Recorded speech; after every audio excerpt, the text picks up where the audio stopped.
I've got a confession to make here, people. I have never ever played a Monster Hunter game before. So Monster Hunter 4G, or Monster Hunter 4 Ultimate, as it will be called in North America and Europe for the Nintendo 3DS, is actually the very first Monster Hunter game I have ever played. What I'm showing you here is off-screen footage of the very beginning, the opening scene, if you will, of the game. And why am I doing this and not showing you some of the deeper gameplay? Well, because I wanted to show you sort of the action-adventure feel, and this was just a great way of starting the game out, because it introduced you to some of the new elements that were originally introduced in Monster Hunter 4 for the 3DS. Such as being able to like grapple onto the side, well actually there was a whole bunch of stuff, but again, I didn't really know any of this when I played the game. What you saw me do right there was actually use the new analog nub. Originally, apparently the camera was fixed to the D-pad. Now, my initial impressions are, wow, this is a really good-looking 3DS game. It's got really high production values, and damn, is it a very exciting game. I mean, look at this. You're taking on this gargantuan boss. And now I know that for the majority of the game, you're taking on little guys, and it's tons and tons and tons of grinding that's required in order to get you to take on those big bosses, but grinding in an unusual way, or a different way. You're not grinding for experience and stuff like that. Instead, what it is it's basically material resource grinding, and that's really unique.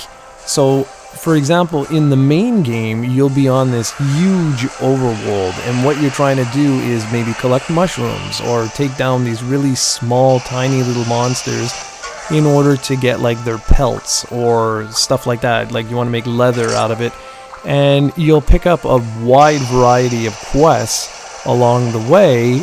And just by doing these little quests, you'll gain more sort of experience as a hunter, which will allow you to take on larger and larger and larger beasts. And it's really intriguing. I've put in around, I don't know, maybe 3 hours or so into the game, and it's been really fun. I've really enjoyed the resource gathering. I'm not going to go too far in this version of the game because it is in Japanese, and because I don't have experience, it is kind of challenging to sort of figure out what I have to do for the quest. And I got, Dragon Quest I'm working on right now, both Dragon Quest 7 and Dragon Quest 10. So I wanted to just to see sort of what this game was like and show people what it was like. This is the first video I'm doing. I'm going to do another video to show you guys the actual, say, like the overworld, which follows directly from this, but I wanted to just to give you a little bit of the excitement that this opening sort of gave me, and I hope it gives you the same sort of feeling where you're like, wow, look at the size of this giant thing that I'm trying to take down, and eventually you'll actually be on an overworld trying to take down that mofo. And I really enjoyed that. I like the sense of freedom that you have, and I like how the quests are very, very simplistic in the beginning, but as the game goes on, they get more and more and more challenging. But the core crux of the game is resource gathering to build up your experience as a hunter in order to take on more challenging monsters, essentially, and to become that illustrious monster hunter. But I like the fact that it's also online, so when this game comes out in North America, it's going to be pretty cool. I'm actually, for the first time ever, I'm actually going to be checking this one out, because I am quite curious to see how it actually sort of plays, what all the story's like, and the different quests in English, because obviously in Japanese this is something else. I got a really good deal on the game, which is why I purchased it, and yeah, I was really impressed. Right now, I don't know how many quests I'm in. I'm quite far. Yeah, right, quite far in my tuchus, but I'm beyond the opening stages of the game. So like I've met there's like a guild, and I'm starting to get like a wide variety of different missions. At the beginning of the game was always like, okay, kill this one little guy, kill 6 of these, kill 5 of these, collect X resources. And the game is still doing that. It's just that it's getting a little more interesting because the gameplay mechanics are starting to get more and more interesting.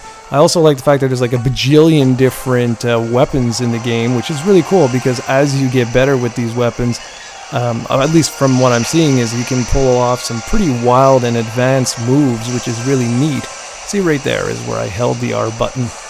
And yeah, so overall my initial impressions are quite good. I wish I had more time to delve into the game, but I will definitely be checking this one out. I'm going to buy it brand new when it comes out here in North America. I picked up a used copy and it only cost me like around 20 bucks, so that's why I jumped on that. It's the same thing with Dragon Quest VII. Because these games sell millions upon millions of copies, you can get them off eBay used for really, really cheap, or elsewhere for really, really cheap. So yeah, I'm going to do a couple more videos. Once I get a little bit further on, I'll show you guys a little bit more of some of the deeper gameplay, but for this initial video, I just wanted to show you the opening so you could sort of get a feel for just the adventure. So anyways, guys, that is essentially my initial impressions from my first few hours with Monster Hunter 4. Really surprising game. I had no idea it was like this. I thought this was something like a Pokemon type of game. Had no clue it was almost like an offline MMO resource gathering game where it is online and you can pair up and take on some really crazy monsters. So I'll definitely be checking this one out when it comes out in North America. And well, I hope you enjoyed the video. Take care, everyone.